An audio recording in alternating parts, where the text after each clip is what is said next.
Grace and peace. Good evening. God bless you. We are here ready to go, and we are looking forward to an interesting conversation tonight. So please do me a favor, do us a favor, do our community a favor.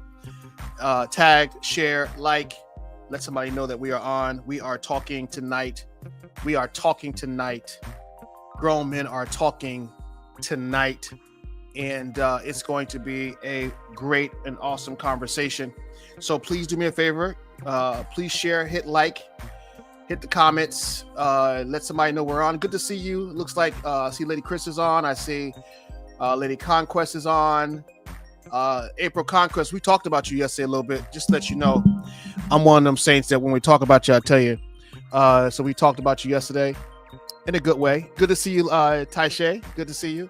Thank you for coming on. Please, I need y'all to do us a favor. Share, like, get your girlfriends on, get your brothers on, get your sons on, get your kids on, get everybody on, your nephew, your nieces, your enemies, your frenemies, all of them, get them in here. We're going to talk about something that I think is very interesting, very unique. It's a type of cheating, and one of which that I don't even know that existed. but because of our one of our men tonight is going to help us walk through this a little bit. So listen, because we got to cover our community, right? The Bible talks about how the devil give no place to the devil, right? And so you have to be very careful because he has all kinds of sneaky and slimy ways of creeping in. And so we want to make sure that when we are in contention, doing that thing, the fight, the good fight, we want to make sure that we are always prepared, right? The Bible says we are not unaware of his devices, and we have to be very careful on how we move in this time and space. So tonight, one of our men, he's going to really help us walk through this. He actually brought this topic up, our very own, I call him Dr. Elion, but he says he's not a doctor, but we know where he's going. He's gonna be doctor soon enough. So I'm gonna bring him on tonight. He's here with us. Good to see you, man. Good evening, Apostle. How are you? Oh man, I'm excited about being here. And when you presented this topic, I tell you, man, I said to myself, I don't. This is a little different. This is something a little different. But I'm confident that as long as you're navigating us through this terrain, we're gonna be just fine. So I said, yeah, this is gonna be good. This is gonna be good for us. So man, talk to us a little bit tonight. Are you able to? Yes, I will. Give us just some insight as to the thought, and I'm going to play one of your videos. Now you got to tell me which video would be safe, because I know one of those videos, a little either the first or the third, but the second one go a little out there. The first or the third, both are safe. Okay, first or the third. All right, so let me get in here. Let me get into our here we go. Hold on a minute. Y'all come and share, hit like. Let's see here. What am I doing? I gotta get to the videos. Okay. I'm trying to get my mind right. While you do that, I can do the walkthrough if you're okay with that. Yeah. All right. So good evening, everybody. Tonight we're going to talk about micro cheating. And what that means is we all have things that we hold on to in terms of like, what is our standard? What are we going to accept in a relationship? What are we going to put up with? What are we going to deal with? However, in today's society, micro cheating is so important because as it states, it's micro, so it's not outright infidelity. It's not outright, having sex with someone on the street or someone in the neighborhood, but it is behaviors that pull away from the trust in the relationship. And oftentimes micro cheating is looked upon as, innocent behavior. But if it's innocent, then why do you have to delete the text messages? If it's innocent, why do you have to keep things a secret if it's innocent? And so micro cheating can kind of fall into the category of, being in a monogamous, consistent relationship, but still having significant contact with your exes, or having those photos that nobody's supposed to see but you and them, having certain conversations with co-workers that you wouldn't want your other partner to either be cognizant of or to have those same behaviors on their end. So it's not outright having sex with someone or absolutely going on dates with someone, but it is a behavior that opens the door to that. And so what micro cheating does is really the first step of making, it's the first step in the wrong direction. But what happens over time is you build a connection. You build a different level of intimacy with another person outside of your union, outside of your relationship. And now you're looking at the person in your relationship like, hey, why don't you talk to me like this person? Why don't you treat me like that person? And what happens is we've opened the door to a pattern that we, one, cannot maintain, and two, that we cannot fully accept, because it's the door we know we should not have opened. Oh, whoo. All right, we're gonna close all the doors tonight. So I'm gonna show this TikTok of what you showed us. Young man is talking about micro cheating, and just want to kind of get it from a different perspective. I hope y'all can see that. Can you see that? I didn't start it yet. I'll make sure everybody can see it. I can see it. You can see it, brother? Okay, good. So let me put the mic on. Let me turn my little beat down so we don't have any disruptions. But I wanna unpack this tonight. There we go. I want to unpack this tonight. Okay, here we go. Let's get into it. Acting like cheating only means sleeping with somebody else. Nah.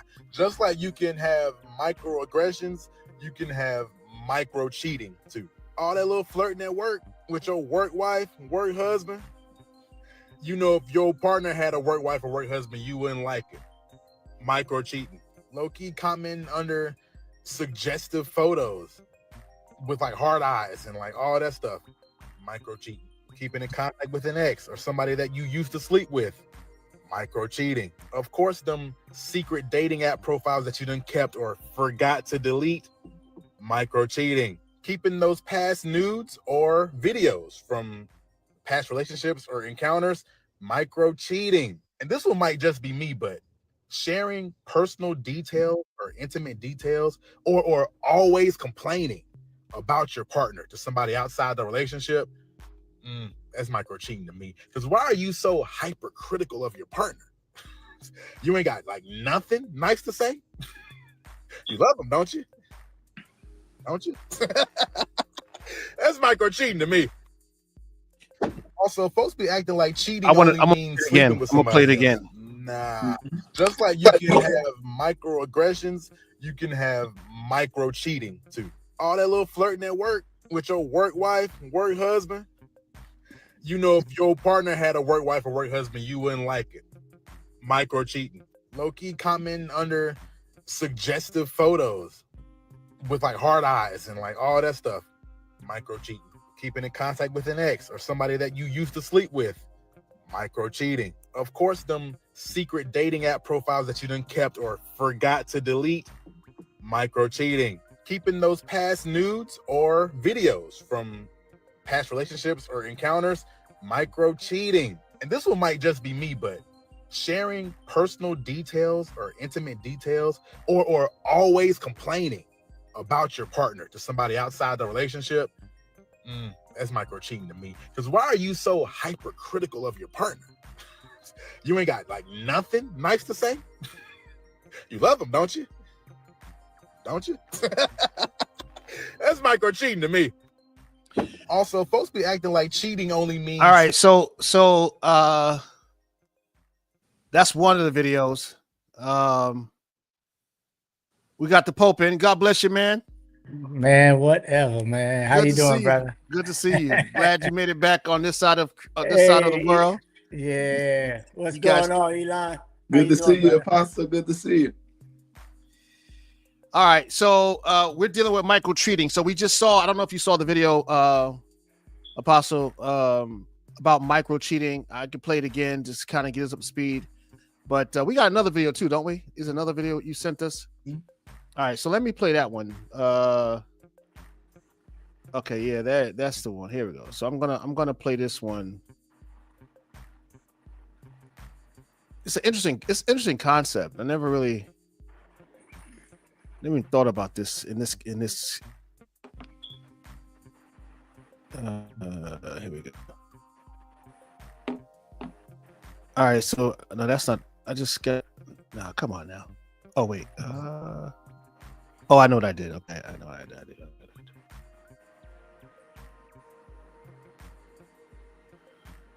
Okay, here we go. It's another gentleman.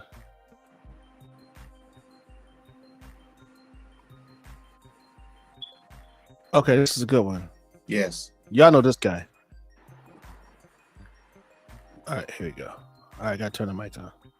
With through flirtatious actions, that's cheating. Because now you got to deal with the interpretation of the person that you're soliciting. Oh, let's start off from the beginning. I want to make sure I get this from the beginning. If you are soliciting attention from anybody other than the person you're in the relationship with through flirtatious actions, that's cheating. Because now you got to deal with the interpretation of the person that you're soliciting this attention from. Now that you've got their attention, they're going to want more of your attention. Are you catch and release? Like, oh, I got your attention now, but I can't do anything because I'm dating somebody. I'm just being a little flirty. I don't want any. No, like you gotta watch yourself out here. If you flirt with somebody, you're soliciting attention. And sometimes you will solicit attention that you didn't want. And once you have it, the only person you got to blame is you. You don't want to ask for it. Now you got it. People desperately want something, but as soon as they get it, they don't want what they got. They got what they wanted. Now they don't want what they got. That's what I'm trying to say. You got what you wanted. Now you don't want what you got. I'm telling you, all that solicitation needs to stop. If you off the market, don't act like you want it. You know what I'm saying? Put that boundary up front. So yeah, I would say that flirting is not what we should be doing out here. Okay. I heard it from our brother. Let me see. Let me get this back out of here. So let's talk about it. Apostle, what do you think about this? I think he's saying two different things, and I think that a lot of times when we define things in this arena, it comes from a place of betrayal or hurt. And so, so a lot of people will have a lot of different definitions of what violations or what cheating is. If you look at somebody wrong, it's almost like the Pharisees taking or the Jews taking the laws that God gave and then making 613 plus laws, in addition to what the Lord gave. You know what I mean? So I think a lot of the times the definition will come from a place of hurt, or a place of where they've been betrayed or used. So it varies. If you really look at if you look at it biblically versus how we look at it, it's two different things.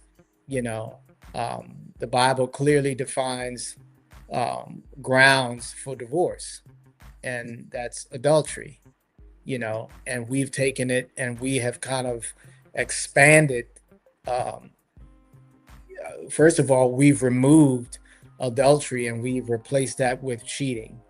And you have to go take it a step further, because cheating would apply to, in my opinion, a couple who are not married, right? Otherwise, you have to factor in adultery. And so I think he's saying a lot of different things, and he's talking about soliciting. like soliciting is different from flirting. Mm-mm. When you're soliciting, it's you know what I mean. It's Mhm. that has its own definition, and so you know, So I don't want to. I don't want to. it's flirting cheating. That's that. Ah! That's a dumb. I don't want to say that's a dumb question, but that's just Mhm. dumb. You know what I mean? Like we're human. Some people it's not their personality, some people it is, you know. And some guys confuse a woman being nice to them as flirting, you know, and vice versa. So But some guys and Mhm. on both sides, some do flirt. Is that cheating? That's you know, like how far are we gonna stretch this rubber band? No, I'm serious. You know, Exactly. it's a question. If you're gonna ask whether or not it's appropriate, right? Because now you have to factor in, okay, are they in a relationship? Are they married? If they're not married, is it inappropriate? No, it's kind of like, you know, you have to really lock down where the guide rails are. You know, And what I who mean? makes that determination? Isn't that the individual? You gotta like we going fast right now, bro, Mhm. because it depends. If you like, once you've been around the track, right, you understand the rules a little better. Yeah. But when you're young, you don't really understand the rules, and that's where that counseling comes in, and being honest with one another. Like one thing he did say that I really agree with, you know, like boundaries, but y'all have to talk about what the boundaries are. You know what I mean? Like chances are, I'll put it to you this way. Chances are, if you're with a woman who flirts, she was flirting when you met her, and she was flirting when you married her, or vice versa. If it's a dude, the problem is a lot of times we get married to what we know we have, and then we want to change the product. Mm. You understand what I'm saying? You knew, and you knew what you had going in, for the most part. And then in other cases, you have red flags. In other cases, people do a complete flip on you. You know, so I think there are a lot of variables, man, and I think there should be boundaries, but I think they have to be discussed, and there can be no hidden things. You know what I mean? Because a lot of times we'll say things to get what we want. Brother said that you wanted it, but now you don't want it. But sometimes what you thought you got ain't what you got, because they played a role before you got married. So it's a whole lot that we can, you know, talk about here. Well, good. Let's talk about it. So, Elon, talk to us, man. Yeah. So one, Man, you can't be talking with that lollipop in your hand, man. Yeah, my brother said the same thing. I need something. I'm tired. The first thing I want to say is I agree with a lot of what Holmes have already stated, but I want to talk specifically from the part where we hide so much, right? If we don't think something is wrong, then why do we have to hide or cover our tracks? And that is what the first video that Apostle might not have seen, but the first video was saying that the thing that makes it a trust barrier is after we have conversations, you or whoever, depending on where that relationship is, and there's an agreement.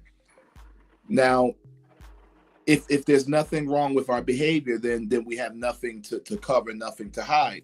But what makes it so interesting for today's time in particular is I think that this is behavior we can't get around.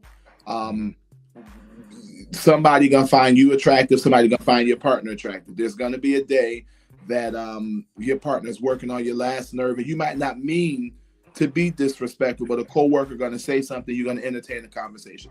That's life, it happens. Where we're talking about now, though, is where the behavior continues and it builds up and it builds up. So in my opinion, I don't think if we're going to go with the biblical term for marriage, I don't think adultery happens at the first glance. I think sometimes it starts with a simple conversation. It starts very innocently, but then it turns into something that it may not have been intended to be. Now, that's not always the case, but for those who understand what I'm saying, it starts as, hey, hey, you like coffee? I like coffee. Now, the person asking may have an intent in that, but it's just the fact that we felt the need that we didn't have to tell someone something, or we had conversations, we gave compliments, etc. And so these are all of the things that the question is asking: is do we have to live in a society, or do we have to maintain life in a society where relationships at their core will, to some degree or another, be open to micro cheating? In other words, there's not necessarily infidelity happening, but across the board, not in every household, but majority, based on the day that we live in, the time that we live in, social media, the easy access to people. What is micro cheat? What is well let me play micro cheating? Okay, let So me the show you this definition- video. Let me show you this video. Before you give the video, okay. can I give the definition? Go ahead. Yeah, because when you tell me the definition, then we have to talk about macro cheating. Because anytime you talk about micro cheating, you have to talk about, anytime you talk about micro, you have to talk about macro. Okay, go ahead. So the definition for micro cheating is just under infidelity. So it's not outright sex, but it's behaviors that pull at the trust, right? That play with the trust factor of a relationship. All right, let me say this. Jesus said, if a man looks on a woman, right, and in his heart, right, he lusts after her, he desires her, he's already committed adultery, in his heart. So, and let me address one more thing. In my experience, the hiding information many times doesn't have to do with you trying to withhold information to be elusive, as it does with shame and embarrassment and things like that. That's a whole nother factor that gets played into why people withhold information going in, to a relationship once that relationship gets serious. Now, I've also found that women, they are more apt to just let you know everything. When they are serious about you, they will let you know everything. But there's also an element with some things, as far as hiding things, of shame and embarrassment, and so that information is withheld. And it's not because you're trying to be deceptive, but people are sometimes just embarrassed about their past. Well, I think one of the things that the young man was saying, and this is because I'm learning this new term of micro cheating. One of the things that he was saying was is withholding with the intent to elude or to keep little secrets that while you're in a relationship with someone, you got other stuff that people you slept with, people you have relationship with. It's the same principle. But the thing, sometimes there's an element of embarrassment. But I don't agree with that. So listen, let me explain. The intent is I just don't have this out here. Okay, on my phone, I can control what's on my phone, right? So he's saying that if I have nudie pictures of my ex on my phone. Oh, that's different. That's what I'm saying. So that's the purpose of, I got little inboxes, or I got another account that I ain't tell you about, that I got little stuff going on. We got a little banter going back. He was like, even one of the things that he mentioned was work wives, work husbands. You got this little romance, you can call it play romance all you want, but we know how those things turn out, man, on the job. So he was like, you got that going on. He considered, I guess, based on the definition, was micro cheating. Yeah, that's different. I get what you're saying now. Yeah, so that's what I was saying about, and back to the whole flirting idea. Now, I'm not talking about charm or being charismatic versus with the intent. I think if you flirt with the intent to woo or to beguile, I think that's dangerous. I think that's when And again, I don't know. Like you said, it depends on the couple. I think that's where you're going with this, Apostle. Depends on how you structure your relationship.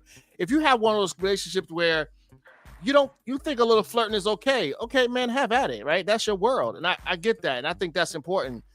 And nobody can really tell you if that's dangerous or not, right? Because that's depending on your relationship. But I think that if you can't flirt in front of your spouse or in front of your significant other, then I think now you're you're doing it.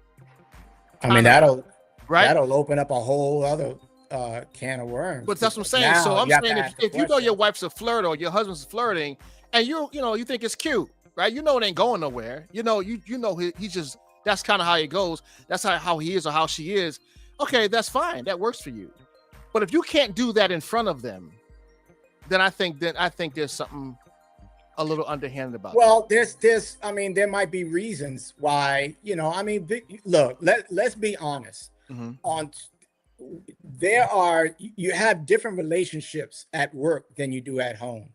You know what I mean? Like you mentioned one thing, and everybody's not the same, where people will say things and it's not going anywhere. It's kind of like a guy who sees a bad chick on the street and he takes a look.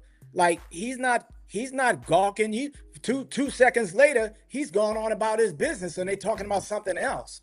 You know what I mean? It just doesn't mean anything. However, if it is a problem for your husband or wife, then that's a whole nother ball game, especially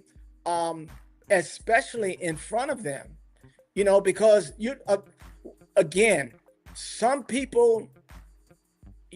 things you can subdue, but some things it's just their nature or personality. And some people are like that and some people are not. Some people are just playful. Some people are not. Mm-hmm. And so if I'm one way and you're another, what I do may offend you because we're not the same and vice versa. Mm-hmm. And so that is why, like, you really need to talk beforehand, because many times before you get married, before things get serious, what you see is what you get.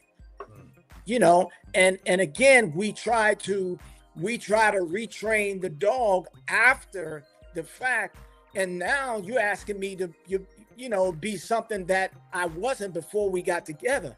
And so I think it's not even a question of being real as it is being open and honest. And I think that's where counseling comes in, because there's a fear sometimes to say, hey, yeah, this is who I am. And now, okay, so you don't want me to, there has to be dialogue, there has to be understanding, and there has to be respect for the other person. Do unto others as you would have them do unto you, and I think that will kind of put things in a nutshell.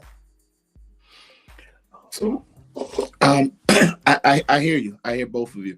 I want to lean back towards with what Chris was starting with, in terms of the co-currents, right?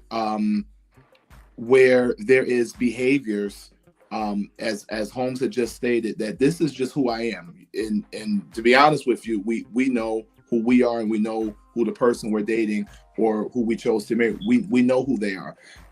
But what happens when there is a side that we've talked, we've had conversations, we've had agreements, whatever that may be, in whatever union, whatever relationship, right? We understand that. But what the gentlemen are trying to pull out is that after the clarity has been reached, after agreements have been had, one or both parties continuing behaviors that clearly violate the trust factors that the two people have agreed to. So this goes, I think Chris had pulled the example of people that you slept with having them as confidants and complaining to them about your significant other, having, nude photos of people in the past, and, and in today's society, still exchanging them, whatever that may look like. So you're not in the bed with someone, but you're also not being 100% honest with the person that you're with, and in a way, we're keeping our options open, almost as if like I got a plan B. If this don't work out, if this is not successful, I can hit up this one. If I can't get it from her tonight, I might be able to get it from this one, some attention, vice versa. And I did hear you when you said women are very honest and forthcoming when they're into you. And I think during the dating stage, most of us kind of mask a bit, right? We're not lying, but there is a lack of truth. And so this is why it's important to take your time and really get to know people. And what you see is what it is, not necessarily what they say. But sometimes if you just look, what you see is what it is. But my point here is there is this thought that in order to maintain or have a successful relationship, to one degree or another, you have to be okay with the micro behaviors. And so my question is, do we have to accept micro behaviors, micro cheating, the lack of trust in different areas in order to really grow as a unit and maintain the commitment to one another? The questions that social media have arisen around the subject is, if you address micro cheating, the male is insecure and the woman is not trusting. And so having that information, what are your thoughts, gentlemen? Well, once again, first of all, if there's an area that is a sore spot in one or the other, you really have to consider that, and how you conduct yourself. Now, that being said, that sore spot also needs to heal, because if it doesn't, then anything that you do will be perceived as, crossing the line. If a person is not healed from any type of violation and bitterness and resentment and all those things set in, then it's not going to take much to cause an offense. Mm-hmm. And so, it depends on the couple. Like, what's okay for one couple is not okay for another couple. You know what I mean? Like, one couple may say, "Yeah, I know my wife," you know what I mean? Like they're comfortable. And whereas another one would say, "Nah, I'm not comfortable with that." But many times that's coming from a place of violation, a place where the trust has been broken. You know what I mean? Where someone has been hurt. And so even if one person does not do those things, if the other party has not been healed, I promise you it is going to come up one way or another. It's going to create a situation where there was no situation, because the issue, the hurt, the problem was never completely dealt with. So it depends on the couple. Every couple is different. Every relationship is different, and so you have to go by that, because what's acceptable, one believes that he may eat. Well, you know what I'm saying? Like, what may be good for this one is not good over here, and vice versa. And so everything, we can't generalize it. You can't throw a blanket statement out there and say, hey, all of this is cheating. If I look left before I cross the street, that's cheating. Each person is different. Each woman has gone through maybe something similar, but it has affected them in different ways. And the men, I've been cheated on before. I had a dude come up to me in church and apologize to me for sleeping with, my former wife in church. Yeah. So, you want to talk about trust issues and come on, man. So there's a lot that goes on here. That was a long time ago, but there's a lot that you have to consider in throwing out that statement, and even the question, because everybody's different and everybody's going to perceive things different. What do you see? You know what I'm saying? Everybody saw the same accident, but ask them what happened. Mm-hmm. So ask your question again, Doc. You talking to me? Yeah. Oh, Yeah, you guy the- you the with doc. lollipop. You the He doc. hold on that line. do we have to accept, in order to maintain a successful relationship, do we have to accept the micro behaviors or the micro cheating? You know, So you know- what I would say is this, specifically to that question. Of course, I'm going to go back to what we established, and I think what we established was these types of things are subjective to the person, to the couple, right? Mm-hmm. Depends on how you move. However, what I would say is you don't have to accept cheating if you think it's cheating, right? Like as an individual, right? So if I think, because again, it's subjected to my perception, to my values, right? How I see this. If I think you having your old boyfriend's phone number in your phone and you sending him text messages, if I feel like that's cheating and you don't tell me, right? It's not like something I know.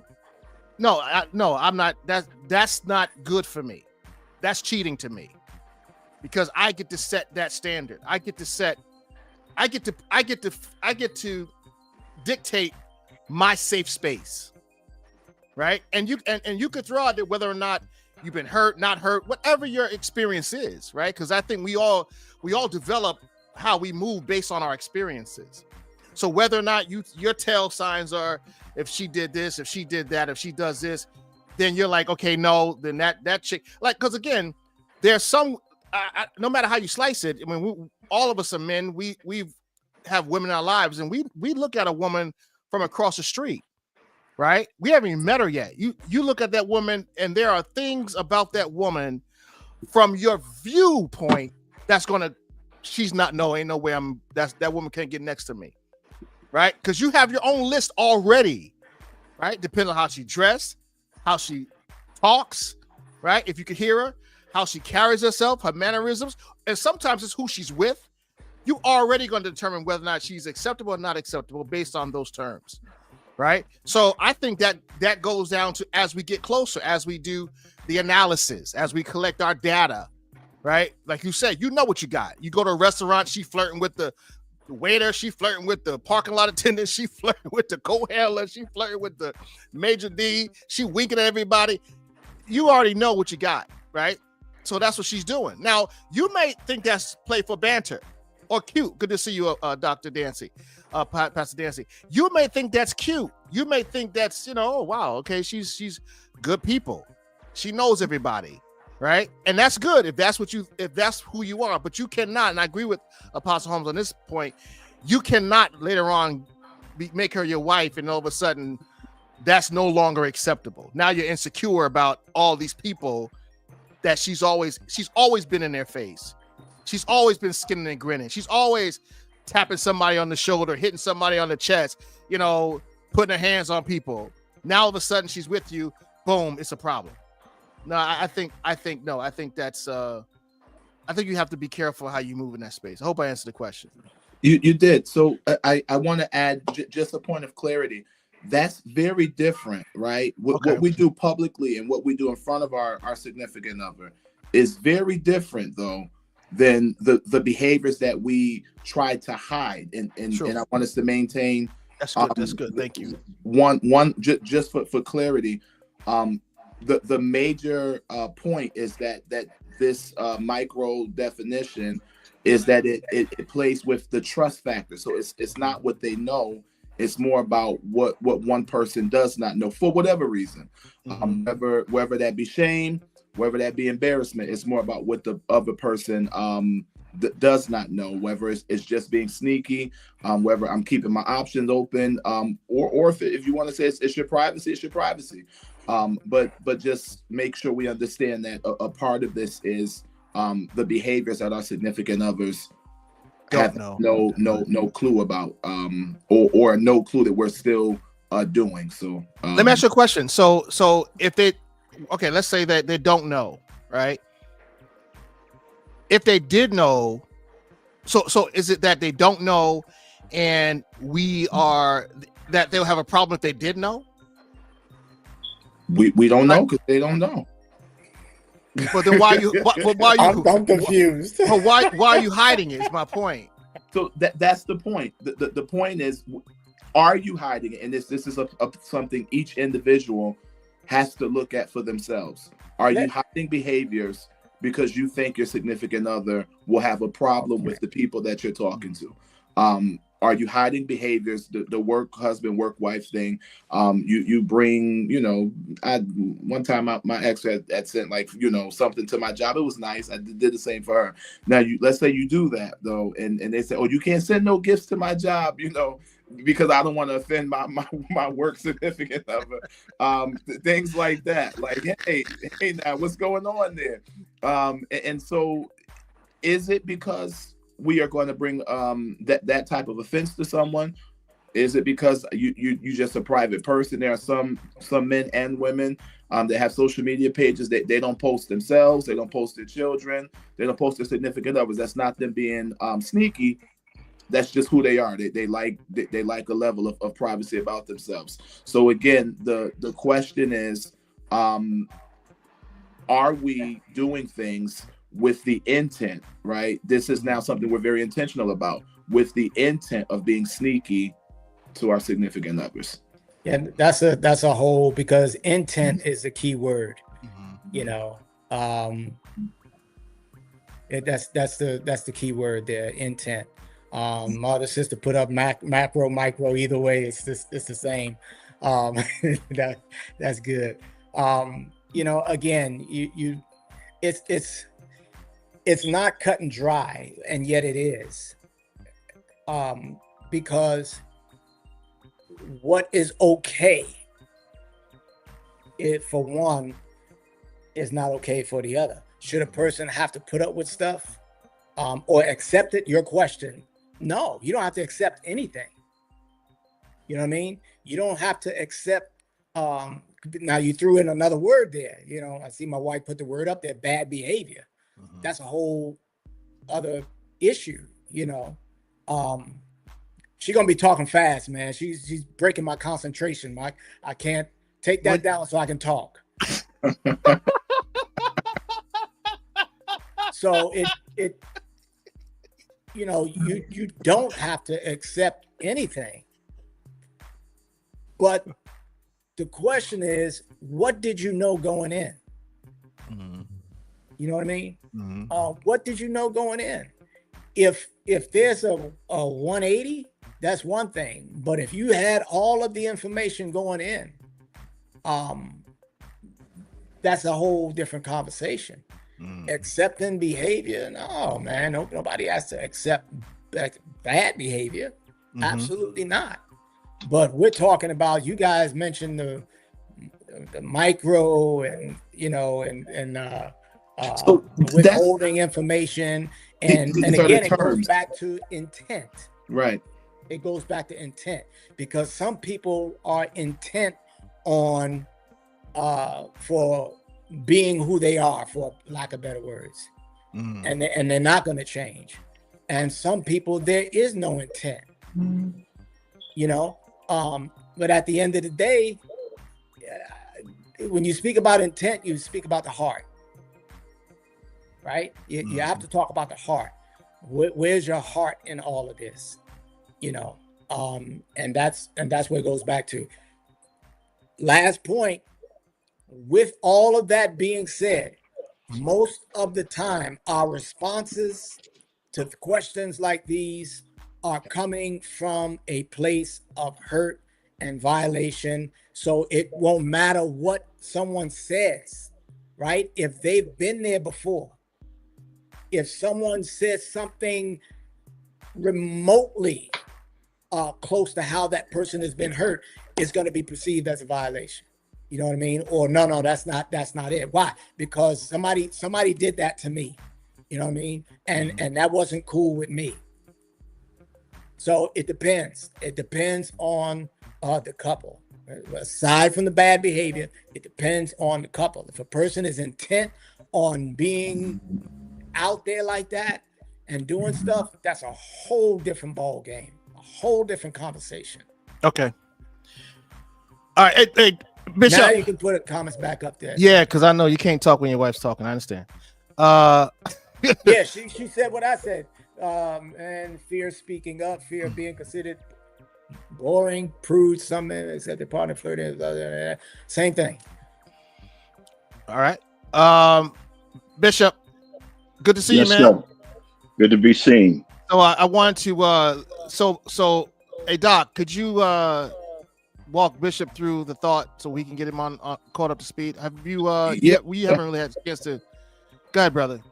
Yes, sir. Elon. Good evening, Bishop. So Yes, you tonight, the theme is micro cheating, with the question: do we have to accept relationships with loopholes? Right, these behaviors, and the definition for micro cheating is simply not infidelity directly, but behaviors that play along with the trust factor of a relationship. So not necessarily jumping into bed with someone, not maybe not even going as far as dates with someone, but having behaviors with individuals that are outside of the union, the relationship, whatever you got going on, that that the other partner in the relationship would not approve of. And they may not be cognizant of, right? And so there's a level of sneakiness, of hiding that may go into this as well. So where we are, I think Apostle Holmes has pretty well outlined that we cannot generalize all relationships. Everyone doesn't think the same, everyone doesn't behave the same, and there are some people who move different for different reasons. And I think we just rested on the word intent. So what is the intent behind your individuals or your behaviors as an individual? Have I done a pretty good job with summarizing, or am I missing? No, I think you nailed it. I think you nailed it in terms of what we kind of veered off a little bit from the micro flirting, because the micro flirting in this definition as we know it, or as we determined tonight, was the things you do that you do not want your significant other to know you're doing, with the intent of being cheating, with the intent of hiding, right? With the intent of trying to withhold that relationship, or residue of that relationship. Like one of the things the guy said, like nude pictures of your ex, right? Like why do you have nude pictures of your ex? And that's something. Now again, keepsake. No, I'm just kidding. I'm joking. But as couples today, right? I mean, if you as couple, not to confuse this topic, but as couples today, they're literally couples that I'm cool with them having those pictures, right? I'm cool with that. So we can't generalize it, right? We have to be careful because it's all subjective. Is I guess the point, right? But I think that for anyone's standard, if you're trying to hide something for the intent of hiding it, then that is, especially something like that, that is a form of cheating. And they're defining as micro cheating. And so that's like texting. Because private. Back in my day, we probably call them emotional affairs. This new cultural context, y'all call it micro cheating. Okay, I'm just trying to. Is that the same? Do we put that in the category of adultery? Well, okay. Define adultery. No, go ahead. Yeah, define adultery. Bishop? I'm just here. Nobody on here know what adultery is. All you jokers are preachers. You're this well scholared. You all know the word adultery. I'm just saying. Tell me what adultery is. I don't know. I asked the question. I just got here. I'm trying to warm up to the conversation. The reason why I had said define adultery is like define if we sex. Look at it. When I first came on, we gave that definition by what Jesus said, right? And if you want to take it all the way back, that had to do with the children of Israel kind of turning from God. Born and after going other gods, idols. right? So, That's but the now, first mention. That's That's the the first first mention. mention of it, right? but now let's look at that. Now they were going after other gods.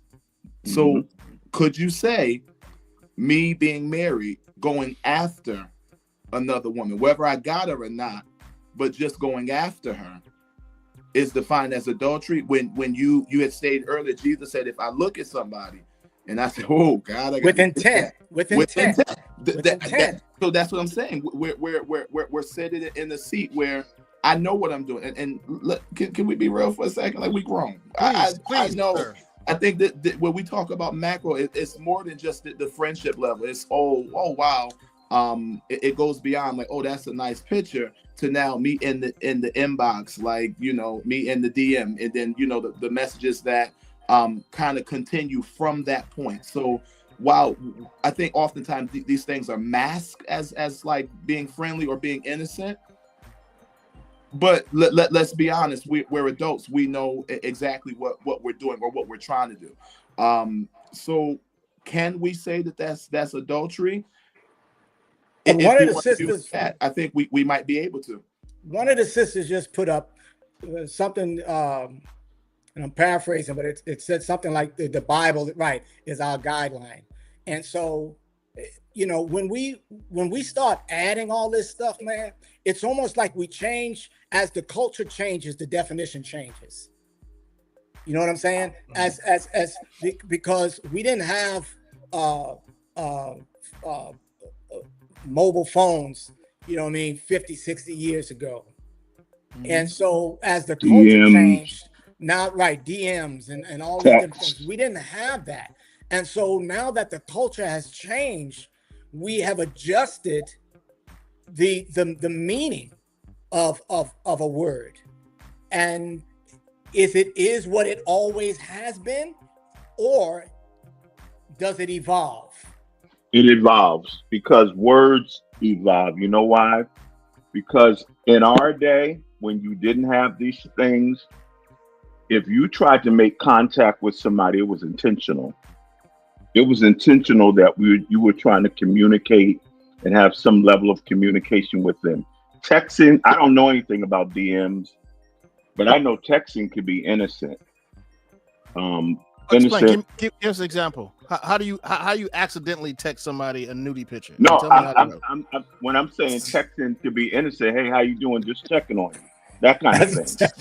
That's messed up, that man. goes back to intent, though, Bishop. I don't think that is to be flirtatious. But I'm saying, I don't think that's flirtatious. But what I'm saying is, when you start talking about trying to function outside of a relationship, when I was younger, when you tried to make contact with somebody, it was definitely more of an intentional thing because we didn't have these platforms. So for me to get in touch with you, I had to really be wanting to get in touch with you with some level of interest or intent. Right. Now you don't have to have that. You know what I'm saying? Well, I don't question. I don't know if I agree with that. Is it Yolanda? She said I can't. Okay, so I asked the question, is it in the same category as adultery? And so you guys said, well, define adultery. We know what the definition of adultery. No, right. We know what the hold on. We know what the definition of adultery is. Right. And so when we talk about cheating, are we talking about adultery, or are we just talking about cheating? Are we talking about things that are offensive and that are wrong because it's a violation against me? Or are we talking about cheating, or are we talking about adultery? Because if you talk, or is it all the same? If you're talking about adultery, you're talking about a married relationship. You can't commit adultery if two single people are in a committed relationship with somebody steps. Right, but that's not adultery. Yeah, so I think the point is this: if you're both two single people, then there's no violation, right? You're not cheating on anybody, right? Some would say I'm not. If you're not in a relationship, if you're subjective. If you're in a commitment, right? If you're in a commitment. Right. Wait. Okay, let's make it real simple. right? Let's make it elementary. You are in a committed relationship with another person. Mhm. Let's start there with that, right? Because yeah, we can. Oh, I got a friend. I got a person I'm talking to. I'm dating. I'm seeing. I don't know what that stuff means anymore. However, there's somebody you're committed to. Let's say marriage, right? And again, okay. So, and this, I like to parse this out a little bit because I think this is important. That's up to a point. You do have to say to what you think is a violation or not a violation. But I think then it crosses the line to where it's a violation, right? So this is what I mean by this. Like, okay, we were talking about adultery. What does we define as adultery? When God says a man that looks upon a woman and lusts after her, he has committed adultery in his heart, is the text, right? So we know that no matter what his wife thinks, she might be okay with him looking and lusting. They might be okay with looking and lusting, but that's where the line cross. That's where they no longer have the say, right? Because now you violated what God. You go against what God said is adultery. Like he said, that's adultery. That's what it is. Now it may be flirtatious. Okay, fine. You're not lusting after, but you're flirting. That's an area where you kind of decide how far to go on that. But I think it comes a point in time where it is what it is. Right. It's like you have swingers. Like, oh, we're swingers. Oh, so is it subjected to the couple? No, man. That's it. Like, because I think we have to be careful with that, because I think if we do not parse that out, although it seems academic, if we don't parse it out, then we have people thinking, well, as long as we're okay with it. No. Okay. That's not what was. I know that's not what we're saying. You can't. I just want to make sure day, that it's not what can be, if we don't establish it and don't address it, I think it can become like, oh well, it's ambiguous. Oh, they didn't, because you never listen. If we don't, what are we trying to establish? One of the first things I said was that many times when you speak about these things, whoever's on the receiving end is going to respond from a place where they have been hurt. And so if that is done, if it even is perceived as flirting or cheating, perceived as it's an instant offense and violation. And so it's not that the act has to be even carried out. It's that it's a wound that person has, and they are responding in accordance with that wound. That's the first thing. And so healing has to take place there. You know what I mean? Because once again, what is considered flirting to one person may not be to another. That's what we're talking about when we're talking about. And I agree with you. Or anything else. I agree with you. I think experience. Yeah, you have experience to talk. definitely plays a role. Absolutely. You have to talk and from the get-go and beyond. Look, this is what I don't like. This is a deal breaker.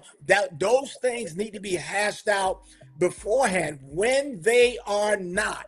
And you saw that it was there. We're not talking about right or wrong. You saw that it was there and you didn't deal with it right then, or it wasn't dealt with, but with the both of y'all, with counseling or whatever, it is going to become an issue.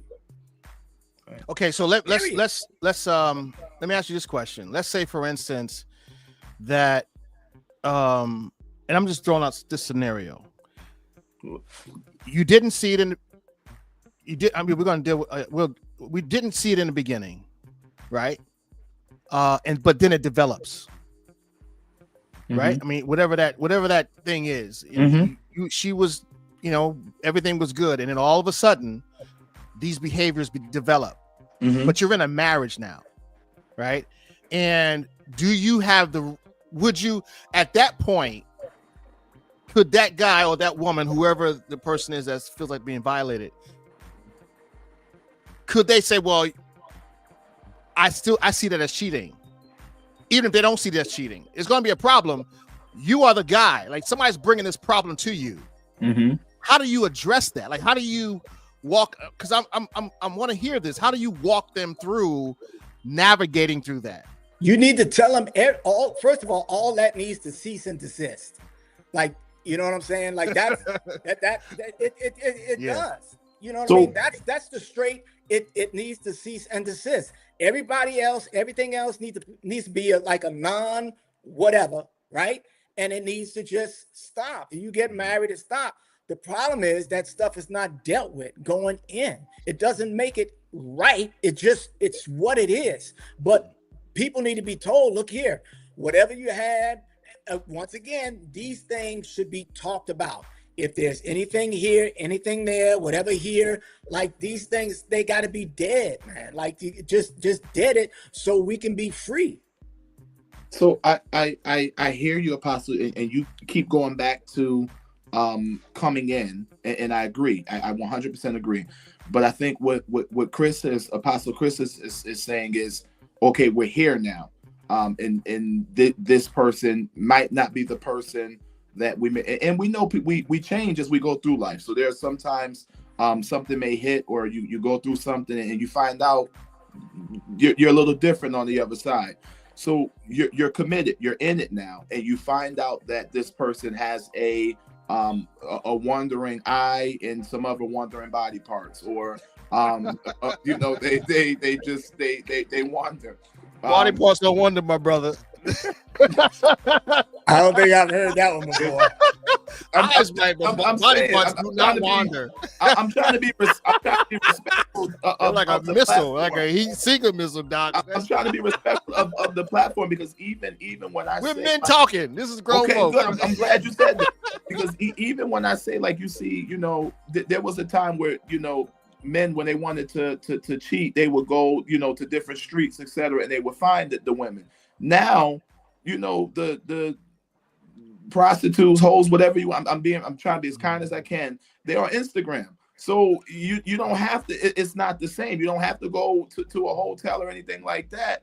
It's right at your fingertips. Whatever you're looking for, it's right at your fingertips. And so you can be sitting right next to your spouse. If you're married, if you know how to, you can be cheating right next to them, making plans. And that's a song. Y'all, this from your generation, cheating in the next room. Talking softly on the telephone. Come on, y'all know that. I don't know that one. Wow. That's from your day. I don't know that song. I know Love Train. Okay. I Yeah, don't know so that it's song. a song called Cheating in the Next Room, and it talks No, about I don't know that song. when you get mad. No, or I don't know that song. whatever. But it is a song from your day, and it's quite popular. But Who's my day? point How is, old do you think that my y'all y'all day? older than me. Was that So- yesterday or the day before? What are you talking about, y'all Right. day? So the point is, when you go into the DM and you it's one thing to do a heart or a like, whatever that may be. It's another thing if somebody sends you an eggplant with eyes next to it, like I'm saying, so it's a little different, right? And so this again goes back to the intent, etc.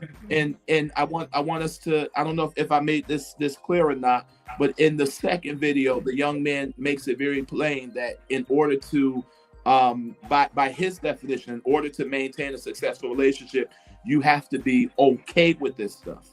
Now Holmes just stated if that comes up, you know, the conversation needs to be addressed. We got to cease from some things. We've got to let the past go, let the present that's not supposed to be present, it got to go. My question is, if it does not go, can you maintain that? Do you accept that? Do you turn? Do you walk away? Where do you lift up your stance? Where do you say, you know what, enough is enough? If you don't think you have to maintain it. I did see Lady Holmes that put something up not long ago. I thought it was really relating to the subject. I don't know if we can. There we go. If you're married and entertaining a woman via electronic means, or in person, or by phone, or by mail, or any other outdated method. It's like a legal document, right? But no. Here is the. He's a lawyer. This is what this generation is really lifting up. Is this part right here, and then you have to hide it. It's wrong. Mm-hmm. Now, and this goes back to the definition. It's not necessarily even about the desire to sleep with another person or anything like that. It's the trust means. Thank you, ZZ Hill. That's right.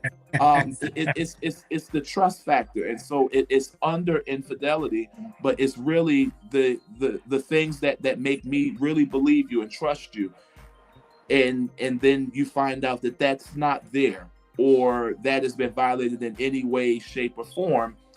Sometimes the why doesn't matter. Just being honest, some people, and I know we're talking about, our violations to God, etc., and that's true. But when you're in a relationship, you're talking to someone you've made a commitment to, and so why we broke that doesn't always matter. It's the fact that we broke that, and us being honest and saying, you know what, I did, I apologize. But what happens in today's society is accountability is played with.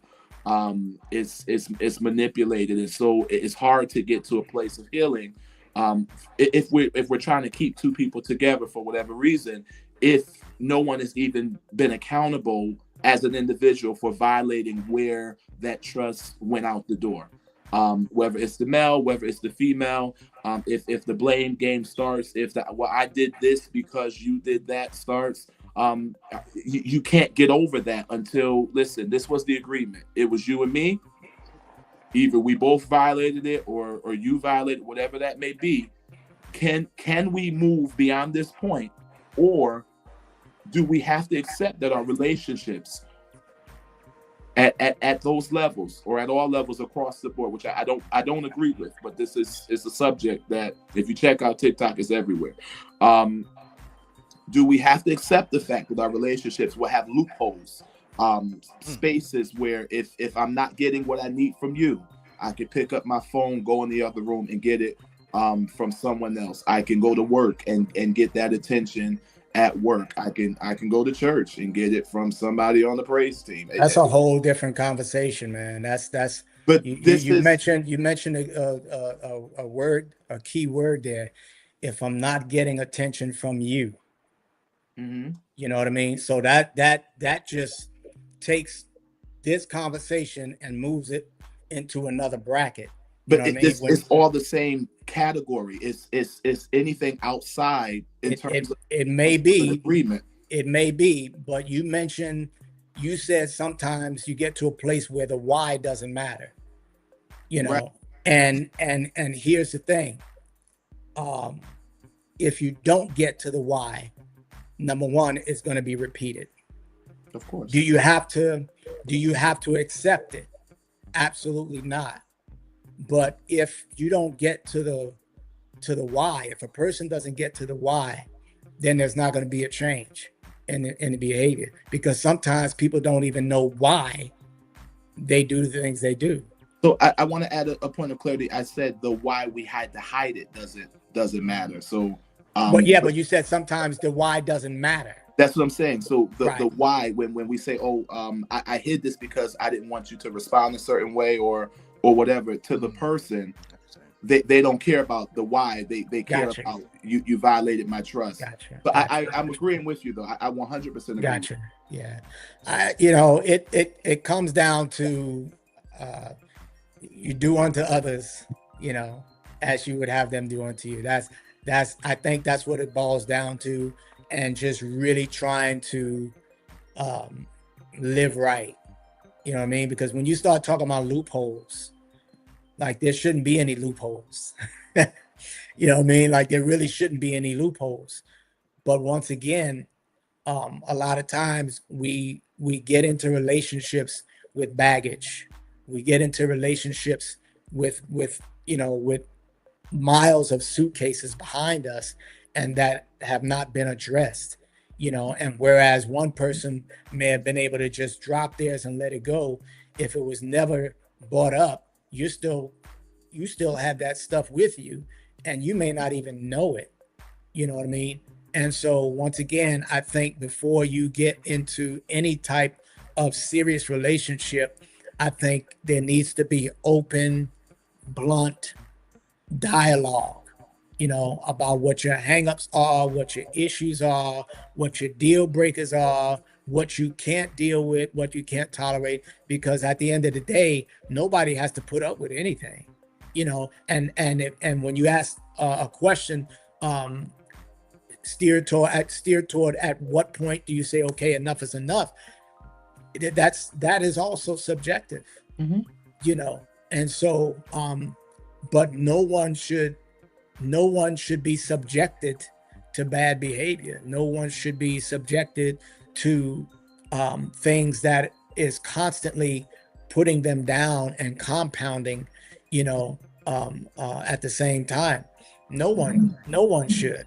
And so at the end of the day, one of the things that people need to push is, before you get into a marriage, man, you need to be healed. You know what I mean? Like, if you had any type of trauma, any type of mistrust or anything, like I said, I had a dude apologize to me in church, you know, for sleeping with my ex-wife. You know what I'm saying? And so you got to deal with some stuff and be honest and open about some stuff, because a lot of times stuff, like, it's almost like a seed of an oak tree. You know what I mean? It'll take years to really, really grow. And before you know it, you have a whole big mess inside of you from the acorn, man. Well, I also think that it takes I think it goes to also the self-governance, right? Because you have to, I mean, regardless of what the other person would accept, not accept, and all that kind of thing, you have to be responsible for make sure that you put yourself in a certain restraint, because they may be okay with it, but you have to be honest and say, well, I know me. If I'm out here texting and chatting and whatever and loopholing, I know that can lead to something else much more dangerous. And so I think that has to be, you have to take some responsibility in knowing who you are, regardless of what they would accept or not accept. And I think that's where a lot of the problems come in. One of the things that I often try to instill in people is close every loophole, right? Close every door, regardless of whether or not it's acceptable or not acceptable, because the Bible tells us don't give no place to the devil, right? And so we're not to give any access to anything that can harm our relationship, right? Harm the sanctity of our marriage or the security of our marriage. And I think that's where you have to stop and start.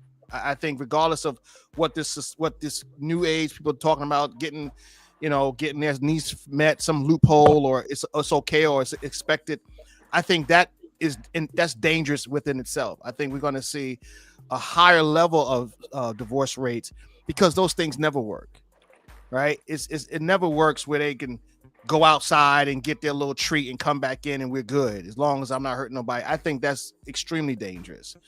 Hollywood is doing it all the time, and you see how many times they run around everybody's marrying everybody because of that same. I think another 20, 30 years, people are going to be siblings marrying each other in Hollywood because of how things work in that arena, right? All these people are divorcing this one, marrying this one, divorcing that one, marrying that one. So I think that, and that's part of that loophole thing, from what I'm hearing across here. That's my thought on that. Wilkinson, Bishop, just be quiet, man. I'm listening, man, because I'm That's Jackson here. I'm confused and I'm not confused, but I will say this. I'm here, Pastor. That's what he used. I think it's cultural because we may feel that way, and in other cultures, what he is talking about is not an issue. right? So we definitely talking about from the Western culture and from the biblical perspective, because outside of us, what we talking about in other cultures is normal. The whole idea of polygamy or inviting people into your relationship on some level, that's normal in other cultures. It's just not normal in ours. So if you're asking me I think your initial question, maybe I misunderstand. I thought Apostle, your initial question was, say you had done everything home sad, but then that arrives in your relationship. Yes. How do you counsel it? Is that Yeah. that's why I got lost, because that's what I Okay. thought you were Yeah, asking. we kind of moved past it, but go ahead, address that. That developed. The first thing I would ask a couple initially is, do you still love each other? Because if they don't love each other, they're not going to be able to put in the work to make it work, or work through whatever dynamic is happening in their relationship. That's always key for me, because sometimes people do it for a number of reasons other than the fact that we still love each other and we still want to be together. Then the conversation can proceed, and you can get to all different levels of how this person thought that this door opened, why it opened, all that other stuff. I often tell people, be very, very, and you don't have to agree with me, but I always tell them, if you're going to explain what happened, be very, very attention detailed to what you're telling them. So when they leave this conversation, they don't have to imagine anything. Don't leave anything for imagination. How you called, why you called, what made you do it, whatever. So while we're in counseling, we can close all those doors and bring you back to some level of comfortability. Because if you leave doors open, trying not to hurt feelings, that's when that unhealed stuff comes in, partly because you didn't know the whole story, so you were left to wonder and create the story in your mind. So you don't leave that there to be created. Listen, this how I used to contact him or her. These are the things we used to talk about. At first we thought it was funny, whatever. You need to explain to get it out there on the table, so now we can sort through it and heal. Because if you leave, I'm telling you, if you leave stuff out, that's when the other person goes home and wonder, well, I wonder what happened here, or how did y'all meet? How did tell it all? Come clean, cards on the table, then sort it out and come to a position where, what do you guys think you can build boundaries that will make the offended person more comfortable moving forward in the relationship? Do I need to have access to your phone? Do I need to have access to your electronic?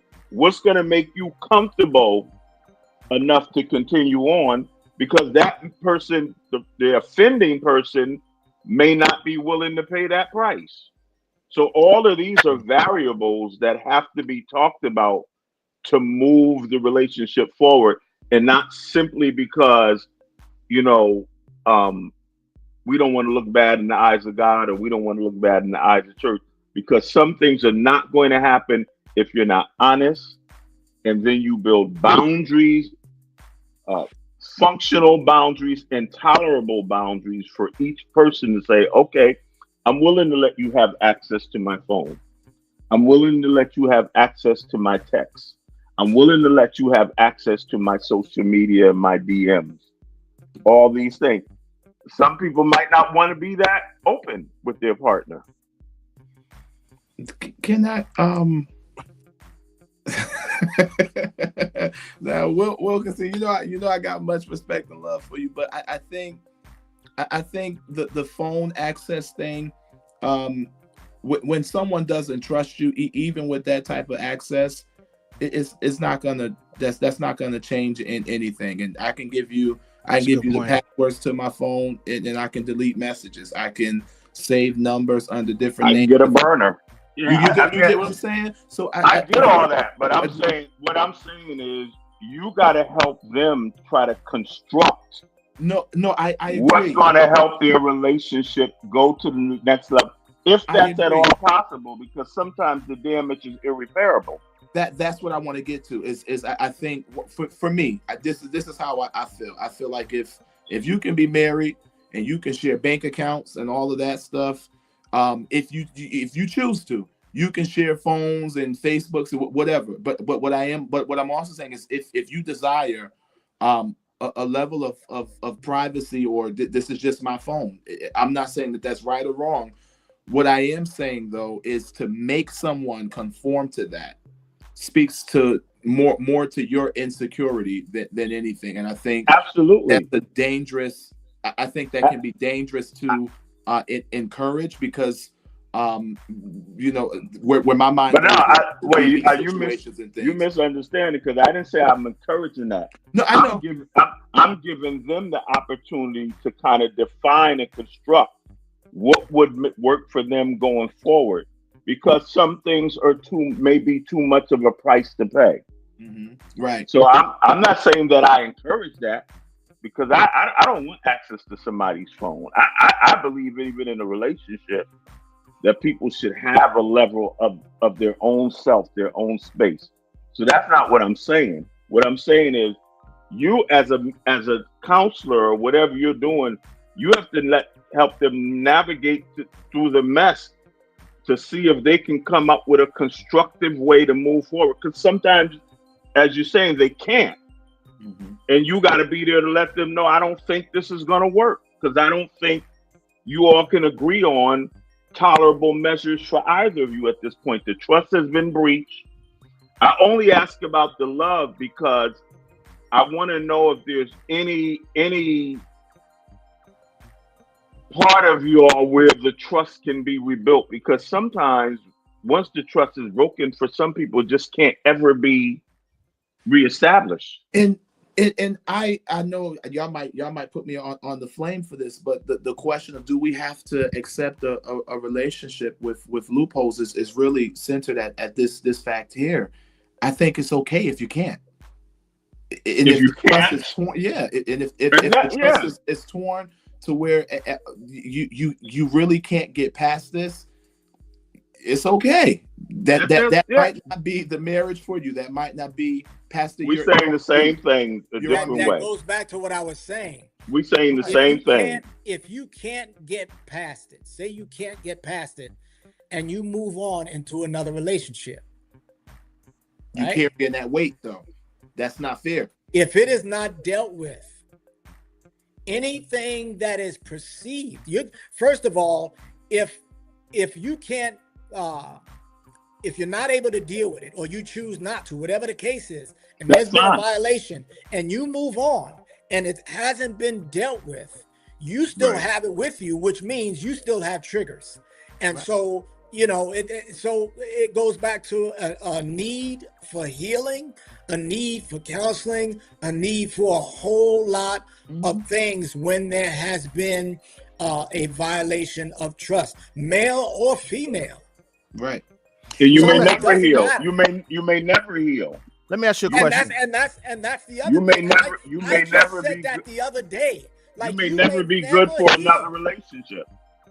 What's that? With somebody that can't deal with how you are emotionally now. You may never come to that ideal space where I'm gonna put this behind me.